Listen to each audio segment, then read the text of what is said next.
Lubumbashi, ce mercredi après-midi, s'est transformé en une vaste scène de théâtre urbain.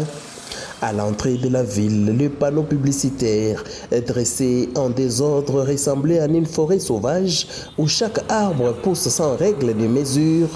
Joyce Tunda Chansa, maire de la ville, y est apparue comme une jardinière déterminée, armée de volonté et de fermeté, prête à tailler les branches anarchiques pour redonner la lumière à cet espace public. Ces mastodontes de métal, souvent mal enracinés, menaçaient de s'effondrer comme des géants aux pieds d'argile. La saison des pluies, implacable, avait déjà relevé leur fragilité.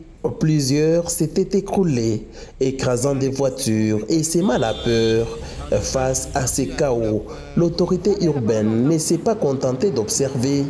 Elle a rappelé aux propriétaires de ces panneaux que la ville n'est pas une jungle où chacun plante son drapeau, mais une maison commune où l'ordre est la clé de la sécurité. Cette descente sur le terrain n'était pas un simple geste administratif, mais la prélude à une symphonie de réorganisation. Une commission tripartite, telle une équipe d'architectes, s'apprête à redessiner le paysage publicitaire pour que chaque panneau devienne une note harmonieuse dans la partition urbaine. Mais la métaphore ne s'arrête pas au panneau. Sur l'avenue Mounois, les caniveaux, longtemps encombrés, étaient comme des veines obstruées, empêchant la ville de respirer.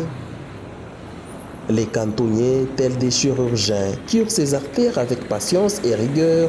Les habitants, témoins de cette opération vitale, laissaient éclater leur satisfaction. Enfin, Lubumbashi retrouve un souffle nouveau. Joyce Tunda Chansa, figure au milieu de cette scène, n'était pas seulement une autorité en inspection, elle incarnait la gardienne d'un organisme vivant, veillant à ce que la ville ne soit pas étouffée par ses propres désordres.